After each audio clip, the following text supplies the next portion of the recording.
Hello, everyone, and welcome back to the Dr. Nasir Shaikh Show. I'm your guest host for today. My name is Dr. Nasir, and we've got something great on tap for you folks. It's our continuing series of the Vice channel, and they brought a bunch of American Asians together, or Asian Americans, I like to call American Asians, from the right and the left to talk about their political and social, basically, interests, right? We're going to bring all that to you in the next few seconds, but before we do so, we just want to let you know, please subscribe to our channel, hit that notification bell, like, share, and follow us, put your comments down below, let us know what you think. This is going to be part 3 of the Asian American or American Asian focus group talking about assimilation and whether or not America is still and has always been a white supremacist nation. Let's get that video right now. Perpetrator of violence against Asians overall, right? Because if we talk about these videos, we have to count them in the statistics, and we're not doing that. And when we do that, we find, well, I'll tell you this, the plurality top perpetrator of violence against Asians, number one, is not happening in rural America, and number two, is not being done by white people. So is it black people that are doing it? Like, is it the black and brown people that are doing it? No, that's exactly just inherently violent. Like, just say it. I didn't say that. All I said beat was, around it. Just say it. And if it's not white people or Asian people, who is it? All I said, I didn't say anything about, inherently violent. All I said is that if it's now you did. If it's no one accused you of that, and now you did. If it's a white... So, like, your bias is slipping out there. It's clear you want to say it. You should just say it. Can anyone let me talk here? When it comes to Asian hate, the perpetrator is not a white supremacist anymore. Correct. That's all I'm saying. So that's the all problem. That I'm saying. Like, we don't want to blame one race for violence when that's actually not true. Is it white people? Is it white people? It is white people. Are these attacks happening It is white in people. rural? I literally looked up statistics. You do not have to be white to perpetuate white supremacy. No one's saying it's not hard to govern a heterogeneous society, but it is possible. You just take a look at Purple Rain Woman over here. She goes, I just looked up the statistics, and it's just not true. It's, the people that are committing these crimes, they're all white. And then this person over here says, you don't have to be liberal, you don't have to be conservative to be a white supremacist. You can be a liberal. Oh, you know what? That's actually true, because the Democratic Party, they were the party of the KKK. You're right. Liberals and leftists, they are the white supremacists. Okay, score 1 for Mr. Emmett over here. To do a lot better than the way that we're fucking doing it right now. It's like we've banked on this myth of white adjacency more than this model minority myth of, like, instead of aligning ourselves with the black community who've been fighting for racial justice and liberation, right, and acknowledging our own privilege and putting our bodies on the line to fight for these movements, instead we banked on white adjacency, and here...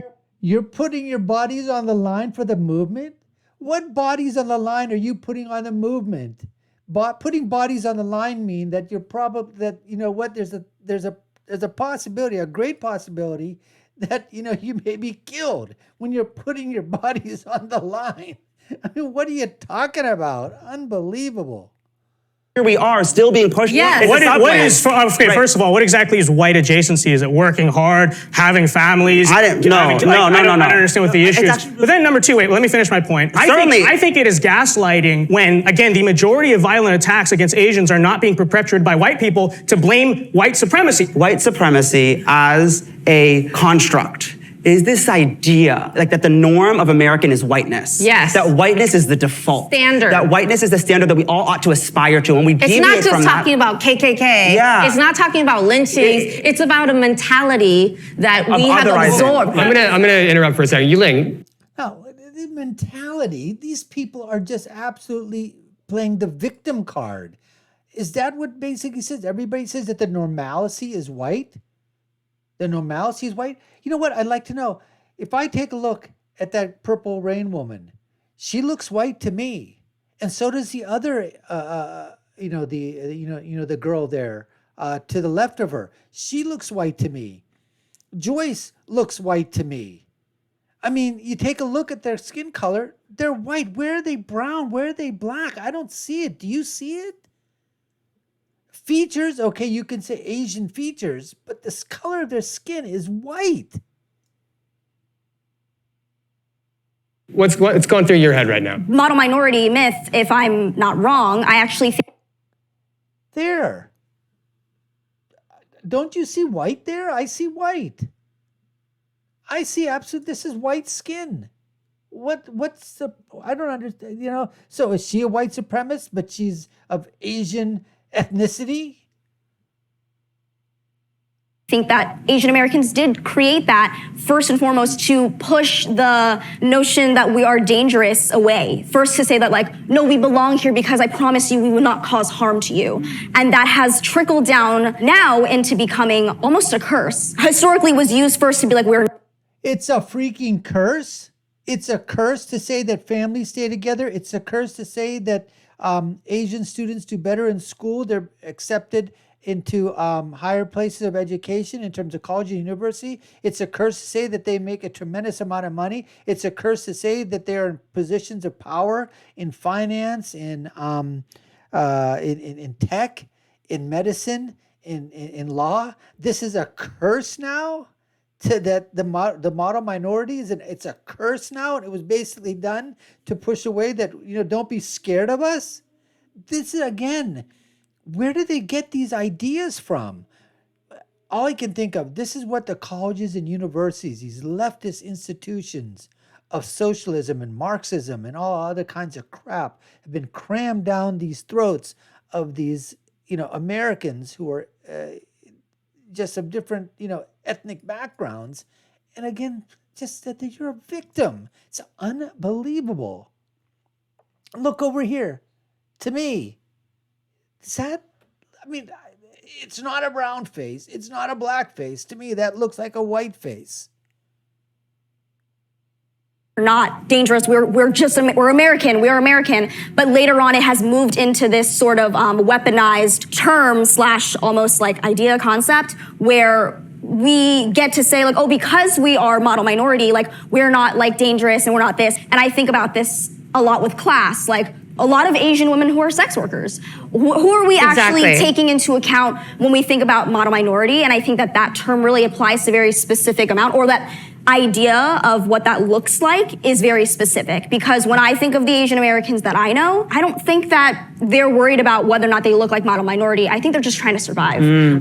Vish, I see you percolating over there. What's going through your brain? I don't understand why everybody's so hurt about being described as a model minority. For me, it's well, I want to be the best. I want to be the smartest. I want to be the toughest. The model minority thing, I've never thought about it because I'm too focused on trying to be a model American. When I say the word stop Asian hate, what does it mean to you? Scam. I agree.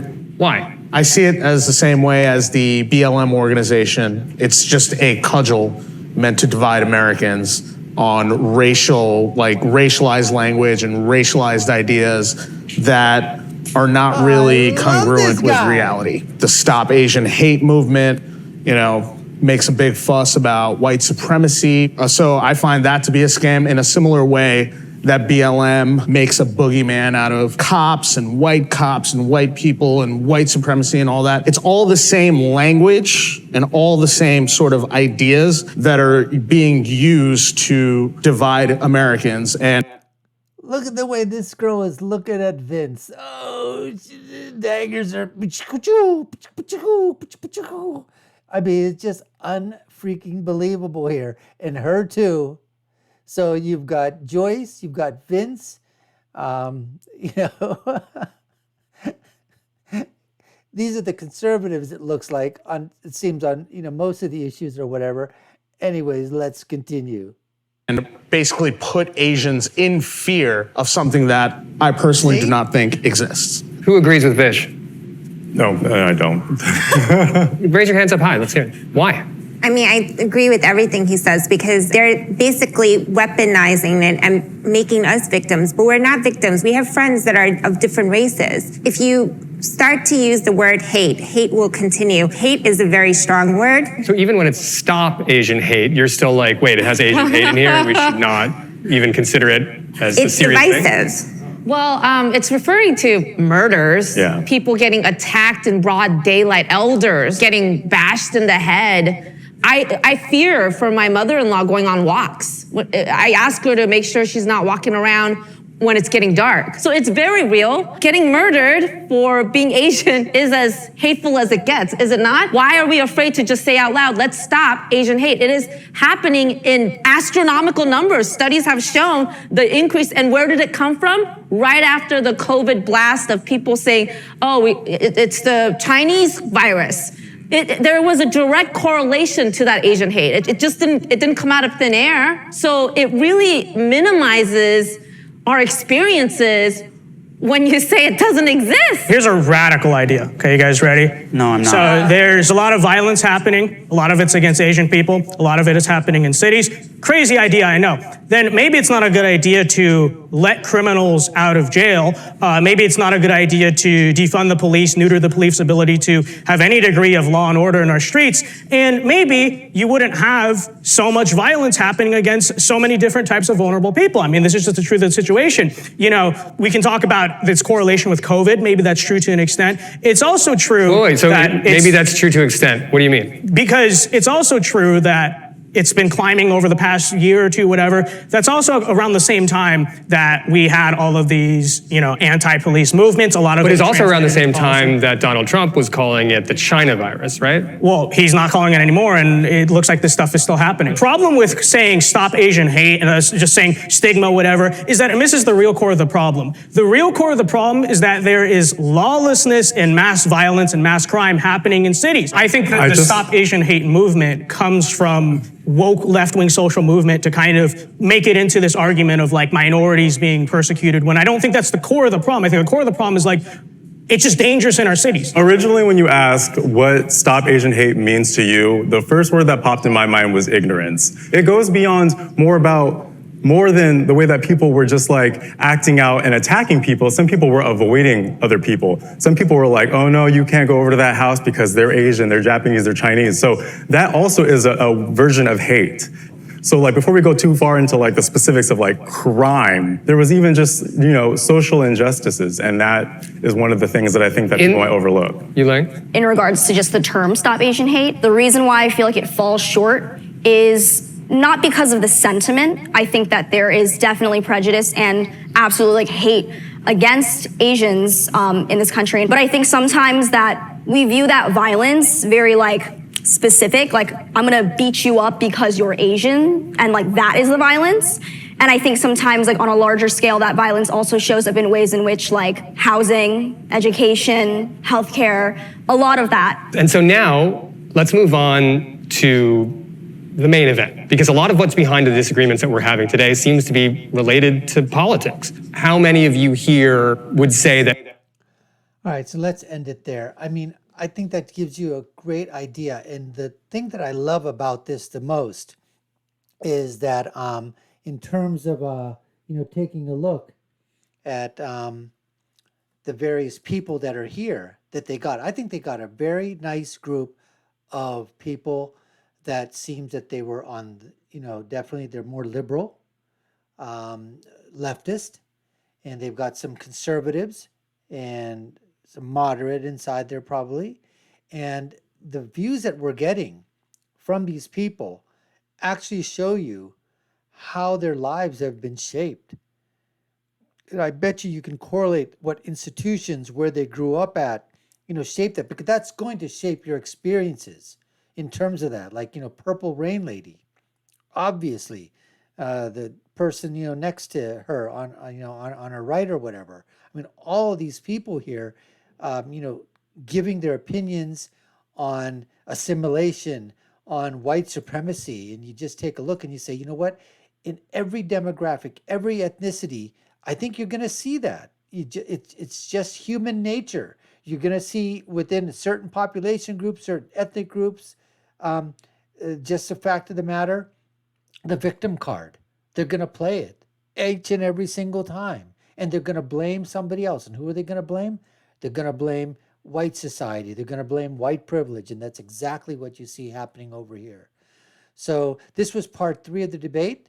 We're going to continue with part 4. It looks like they're getting into politics. Check out that video. It's going to be uploaded soon as well. And we just wanted to thank you for taking time to watch our video today. and you've been watching the Dr. Nasir Sheikh Show. I've been your guest host. My name is Dr. Nasir. If you haven't already done so, subscribe to our channel, hit that notification bell, like, share, and follow us. And by all means, put down your comments, let us know what you think, and I'll let you know what my final thought is, which is always when you're right, and when you're left, you're wrong. We'll see you again next time, folks. Take care and stay safe.